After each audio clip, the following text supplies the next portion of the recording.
Well, I've got a bit of an opportunity here, and out of a crisis can come a planting opportunity. They're doing drain work in front of the barns that are being converted, and as part of that they've asked me to remove these irises, which were growing very nicely in front of the barn for many years.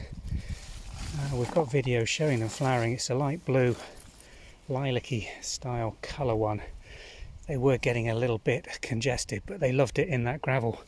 Unfortunately, they've got to move so the drains can go down, and the levels on all that area of barn are having to be changed. So it's not an ideal time of year to replant irises, but we're going to do that, and we're going to plant them here with a new border. This little bird bath with its surrounding stone on the centre. It's always been a bit of an obstacle when I've come to cut the lawn in this area.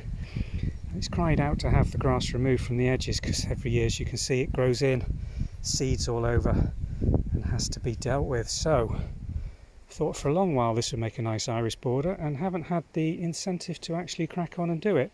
But I'm going to cut a circle of lawn out from around the edge of the bird bath stone. I've just made a rough cut at the moment. You can just see where I've gone round roughly a spade and a half's depth all around the existing turf, just loosening it on the sides. It's not exact yet, and I want to get it looking really nice and tight on a circle based on the centre of the stone plinth, and I'll do that with a line in just 1 second. But first of all, let's just get all this turf out and put to one side, and we'll see what the soil under this bird bath's looking like. Well, that went pretty well. It took me about 25 minutes to actually lift this turf. Once you've got the edge in against which you're cutting, then you're just taking slabs out. Made that little fella very happy indeed. Gave him his lunch. But now you can see the edges aren't particularly round. My best eye judgment on how far to come away was a little off. But the other thing to say is this isn't a perfectly round central stone construction. It is uneven. But what I'm going to do now is, when this little fella's picked up the residual worms, is use this line that I'm going to loosely tie around the central stem of the bird bath, and that should give me an even diameter, or radius should I say, to form the round diameter. I'm only going to take it probably around 4 or 5 inches wider than I've lifted at the moment, maybe less in parts. I'm just going to see how off I've gone by just playing around with it. What I have noticed is the concrete base that supports these crazy paving stones is a little broader than the stones themselves, so my planting strip is going to be somewhat narrowed. But I do need to get on with this so I can get these irises planted out, and we'll show you that process just as soon as I'm happy with the border. Well, here's the end result of using the line. You can see the width of the cut that I've had to make is quite variable at different parts of this circle, but I'm happy now that we're going to have an almost perfect circle around the central bird bath, even though it may not be picked up in the stonework in the centre. She's still having a lovely time. Probably got a nest of young blackbirds somewhere in the garden. So what I've got to do now is get as much topsoil off the back of these turfs as I can. The rest are going down to the vegetable garden, where I'm actually using it as the base layer for the infill on the Vegeta raised borders. I think this will be ideal as the bottom foot. You've got to remember they're almost 3 foot deep, so going to be plenty of topsoil on top of these, and that will allow the turfs to break down gradually over the course of a couple of seasons and release their nutrients into that base soil. So got a use for the turfs, taking a little time to barrow them down onto the vegetable garden, but I'm almost ready now, having tidied up the central section. And I'll admit I did cheat a bit using a strimmer to just take all the grass and weeds out of those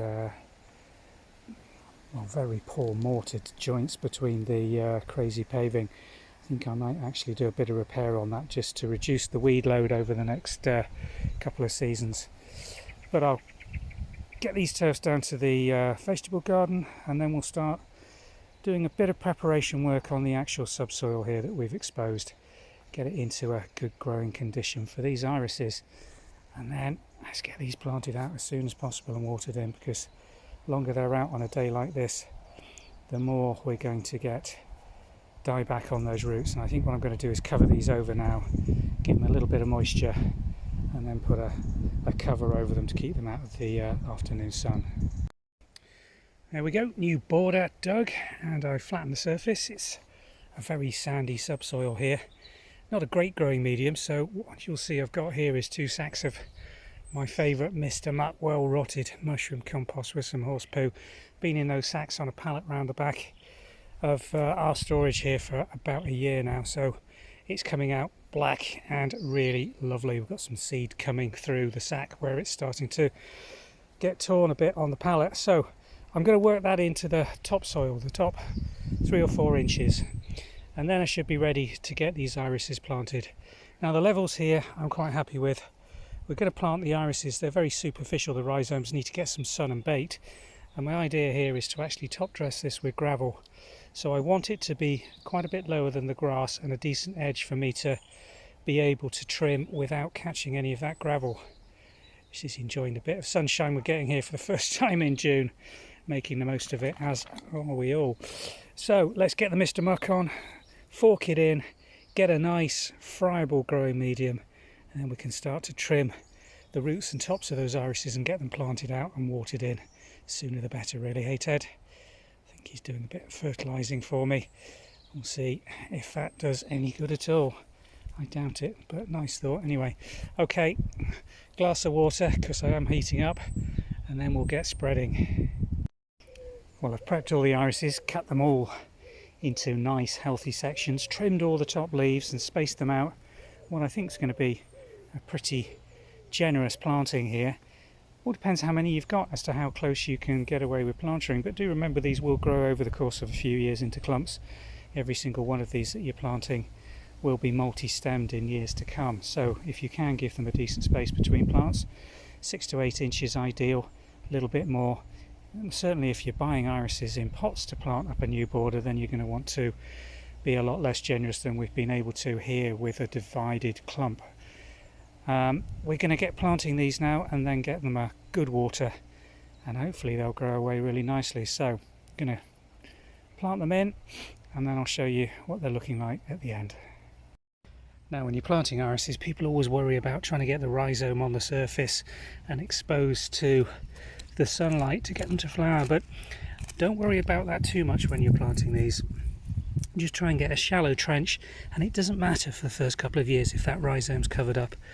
What you want to do is get it so it's not rocking and supported properly, and don't expect the growth to be pointing straight up. I mean, on little side shooted stems it's very easy to get them pointing straight up, but on most of the rhizomes that you're planting like this one, you'll see that they don't always point up in the right direction, and be quite happy with them just pointing at various angles. And you can see over this bed where I've planted, it's certainly not a neater planting. When you're doing this, they will plant at different angles, but over the next couple of weeks they will bed themselves in and straighten up, and the new growth will certainly be vertical.